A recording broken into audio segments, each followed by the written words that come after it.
مرحبا بك يا عيد الكل سعيد والبال رغيد والهم زاح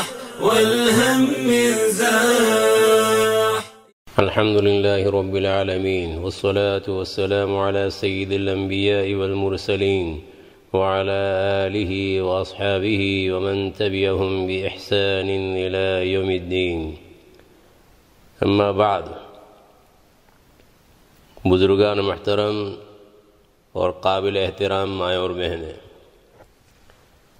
رمضان المبارک تیزی سے گزر رہا ہے اور ہم خوش قسمت ہیں، اللہ تبارک و تعالیٰ نے ہمیں موقع فراہم فرمایا ہے کہ ہم زیادہ سے زیادہ عبادت کر کے طاعات کے ذریعہ اللہ تبارک و تعالیٰ کو خوش کر لیں، اللہ تبارک و تعالیٰ کو راضی کر لیں۔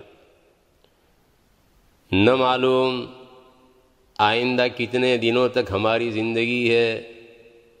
گزشتہ کل کلپٹن کے رہنے والے مصطفیٰ بھائی اللہ تبارک و تعالیٰ کو پیارے ہو گئے، اللہ تبارک و تعالیٰ ان کے بال بال مغفرت فرمائے، جنت الفردوس میں اعلیٰ مقام نصیب فرمائے، شہادت کے درجے پر فائز فرمائے اور پسماندگان کو صبر جمیل کی توفیق عطا فرمائے، آمین۔ تو اللہ تبارک و تعالیٰ نے ہمیں ابھی موقع دیا ہے کہ اللہ تبارک و تعالیٰ کی جناب میں رمضان المبارک میں ہم گر گرائیں، روئیں، اپنے گناہوں کی معافی مانگیں اور رب تبارک و تعالیٰ کو ہم راضی کر لیں۔ اللہ تبارک و تعالیٰ ان چیزوں کے انجام دینے کی محض اپنے فضل و کرم سے ہمیں توفیق عطا فرمائے، آمین۔ چونکہ عید الفطر کا دن قریب آ رہا ہے، اس لیے مناسب معلوم ہوتا ہے کہ عید الفطر کے سلسلے میں چند باتیں آپ حضرات کے سامنے پیش کر دی جائیں۔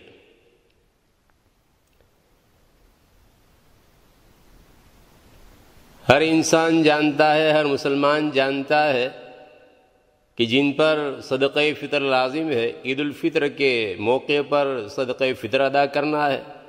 تو جیسے گزشتہ سالوں میں ہم صدقہ فطر ادا کرتے رہے، جن پر لازم تھا، اس سال بھی ادا کرنا ہے، لاک ڈاؤن کی وجہ سے کوئی فرق نہیں پڑے گا۔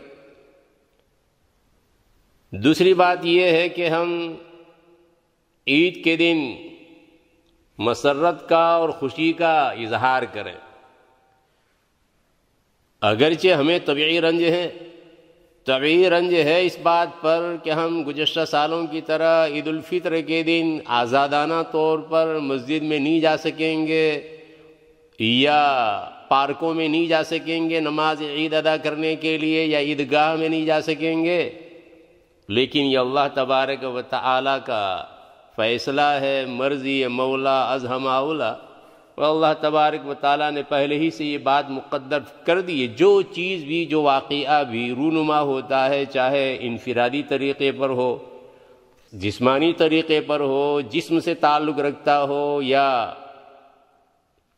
انفرادی نہیں بلکہ عالمی پیمانے پر جو آفت، جو مصیبت پیش آئے، چاہے قحط کا، چاہے زلزلے کا معاملہ ہو، چاہے سیلاب کا معاملہ ہو، چاہے بیماری کا اور صحت کے چلے جانے کا اور عافیت کے رخصت ہو جانے کا، سب اللہ عز و جل کے علم میں پہلے سے طے شدہ ہے۔ ما اصاب من مصیبت فی الارض ولا فی انفسکم الا فی کتاب من قبل ان نبراها ان ذلک علی اللہ یسیر۔ اس لیے کہ اللہ تبارک و تعالیٰ تو پہلے ہی سے جانتے، لہذا اللہ کے لیے نوٹ کر لینا اور لوح محفوظ میں لکھ دینا کیا مشکل تھا، آسان۔ لِكَيْ لَا تَأْسَوْا عَلَىٰ مَا فَاتَكُمْ، اللہ تبارک و تعالیٰ نے یہ اس لیے بتلا دیا تاکہ جو چیز تم سے فوت ہو جائے اس پر تم رنج نہ کرو، اور جو چیز اللہ عز و جل تمہیں عطا کرے تو اس پر شیخی نہ بگارو۔ اس لیے کہ وہ تو پہلے سے اللہ نے طے کر رکھا تھا، اس اعتبار سے یہ نعمت تمہیں حاصل ہوئی، یہ نعمت تمہیں ملی ہے۔ الغرض جو بھلائی اللہ عز و جل نے مقدر کر رکھی ہے ضرور پہنچ کے رہے گی، اور جو مقدر نہیں وہ کبھی ہاتھ آ نہیں سکتی۔ سب کچھ اللہ تبارک و تعالیٰ کے علم میں مقدر ہے اور ویسا ہی ہو کر رہے گا۔ لہذا اگر کوئی بینیفٹ کی، فائدے کی چیز ہمارے ہاتھ نہ لگے تو اس پر ایسا رنج و غم جس کی وجہ سے ہمارے ضروری امور مختل ہوں، اللہ تبارک و تعالیٰ کی رضا کے کاموں میں اور اللہ تبارک و تعالیٰ کے حقوق میں یا بندوں کے حقوق میں خلل واقع ہوتا ہو، ایسا رنج و غم ہرگز مومن کی شان کے مناسب نہیں ہے۔ ہاں طبعی رنج ہو سکتا ہے تو طبیعی رنج بہرحال ہوگا، لیکن عقلی اعتبار سے مسرت، خوشی اللہ تبارک و تعالیٰ کے اس انعام پر کہ اللہ تبارک و تعالیٰ نے رمضان المبارک کو ہمارے لیے باعث رحمت بنایا تھا، اللہ تبارک و تعالیٰ نے ایک فریضے کی ادائیگی کی، تراویح کی ادائیگی کی اور دیگر عبادات کی توفیق دی۔ اب ہم اس دن سے ہم کنار ہو رہے ہیں، اس دن میں ہم پہنچ رہے ہیں جس دن اللہ تبارک و تعالیٰ کی خصوصی رحمتیں اور خصوصی فضل کا نزول ہوتا ہے، لہذا مسرت کا اور خوشی کا اظہار کریں اس دن۔ فجر کی نماز جماعت کے ساتھ ادا کی جائے، اور جس طریقے سے دوسری نمازیں ادا ہو رہی ہیں ویسی ہی فجر کی نماز گھروں میں ادا ہوگی، تو فجر کی فرض نماز کی جماعت کے ساتھ ادائیگی، اس کے بعد جمعہ کی طرح عید الفطر کے دن عید کی نماز سے پہلے، اور اگر عید کی نماز نہ پڑھی جا سکے تو 2 یا 4 رکعت نفل نماز سے پہلے غسل کرنا ہے، مسواک کرنا ہے، خوشبو لگانا، عطر لگانا ہے اگر میسر ہو، اور اپنے پاس موجود کپڑوں میں جو اچھے کپڑے ہو وہ پہننا ہے۔ عید کی نماز یا عید کی نماز نہ پڑھ سکے تو وہی 2 یا 4 رکعت نفل اس سے پہلے اگر میسر ہو تو کھجور کھانا ہے اور طاق عدد میں کھانا ہے۔ حضرت انس رضی اللہ تعالیٰ عنہ سے مروی ہے، کان رسول اللہ صلی اللہ علیہ وسلم لا یغدو یوم الفطر حتی یأکل تمرات ویأکلہن وطرا۔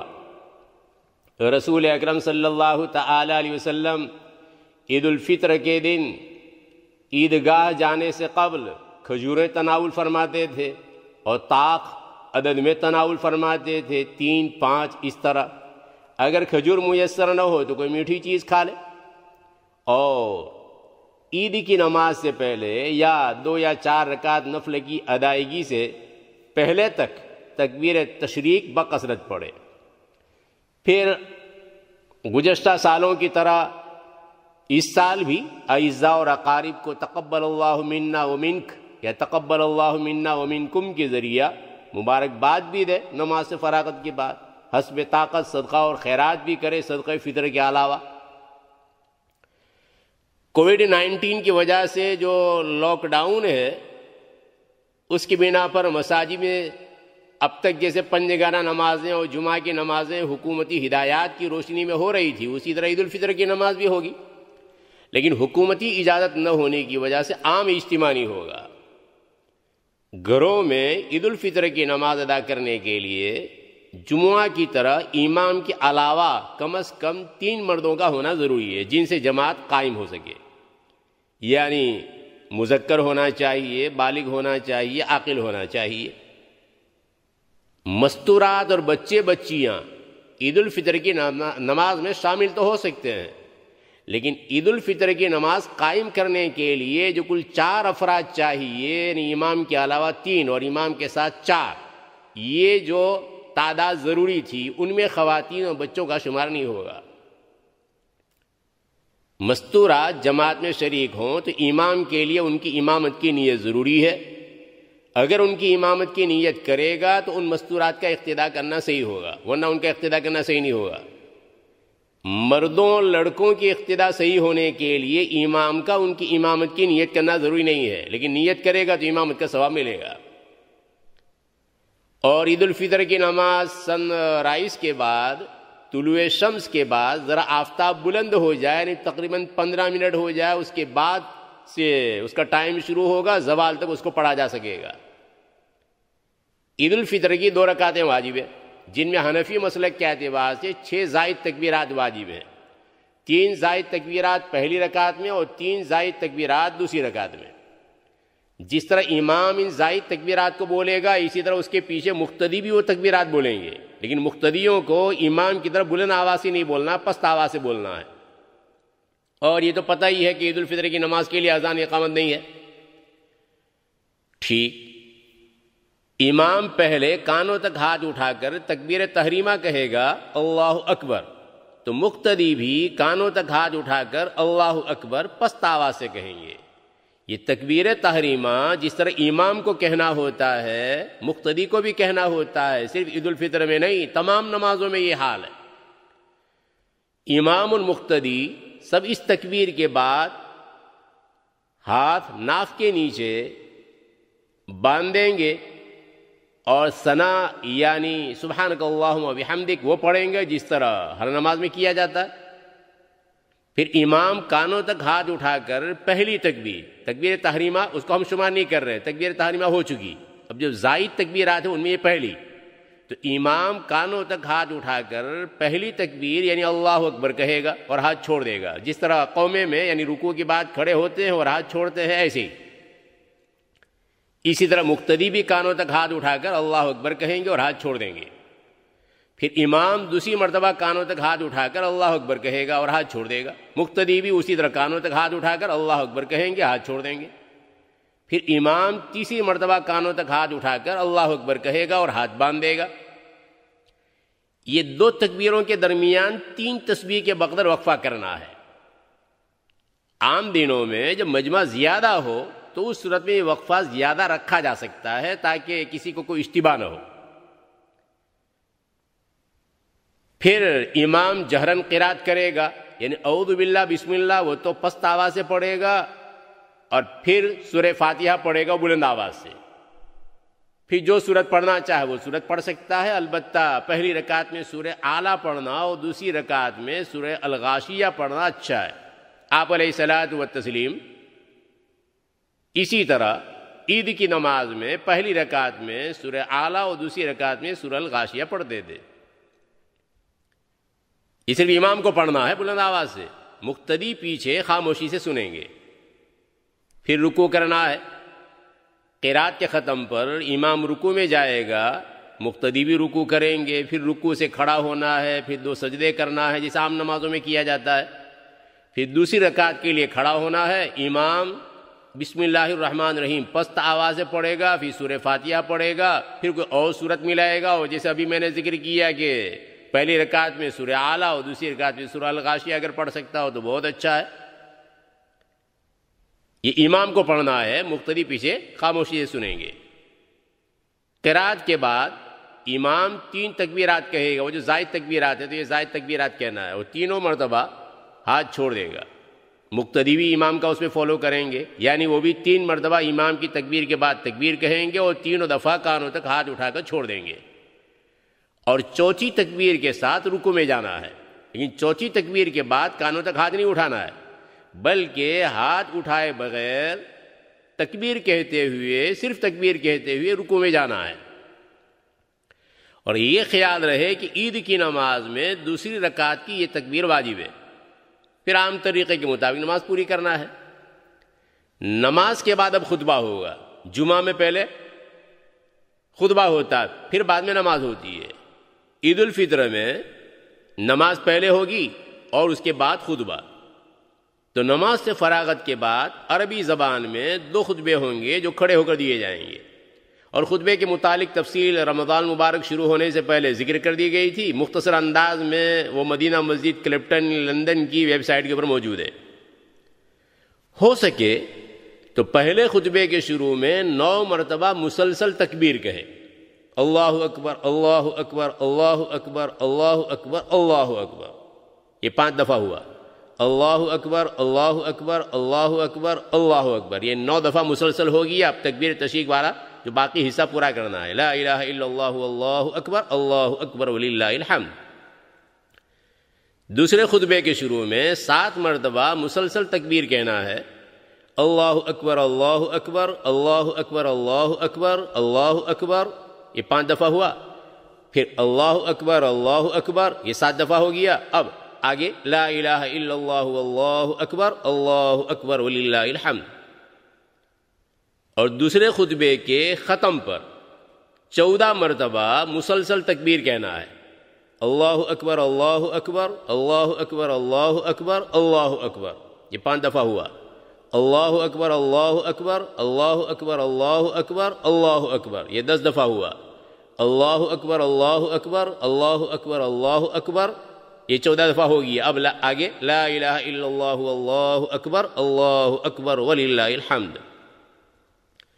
اور امام خطبے کے درمیان تکبیر تشریق اللہ اکبر لا الہ الا اللہ اکبر وللہ الحمد، یہ وقفے سے پڑھے اچھا ہے، اس کے لیے کوئی خاص مقدار نہیں ہے. آپ علیہ الصلاۃ والتسلیم خطبے کے دوران تکبیر تشریق پڑھتے تھے.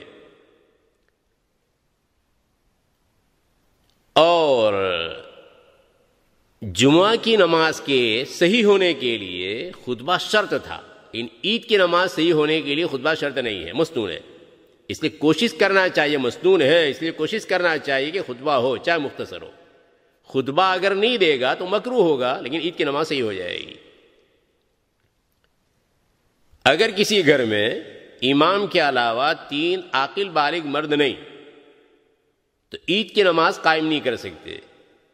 انہیں ان کی نیت کے اعتبار سے انشاءاللہ العزیز بیٹھے بٹھائے اجر و ثواب مل جائے گا.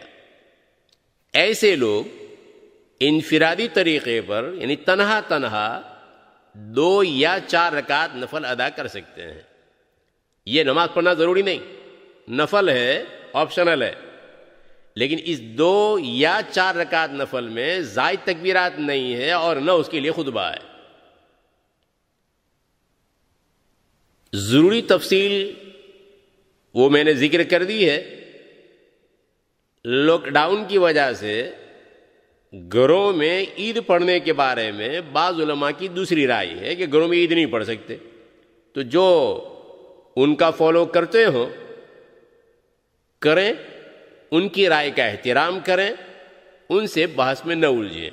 اللہ تبارک و تعالی جو کچھ کہا گیا صحیح معنی میں سمجھنے کی اور قابل عمل چیزوں پر عمل کی توفیق مرحمت فرمائے. آمین. وآخر دعوانا الحمدللہ رب العالمین وصلی اللہ وسلم علی سیدنا محمد وعلی آلہ واصحابہ اجمعین.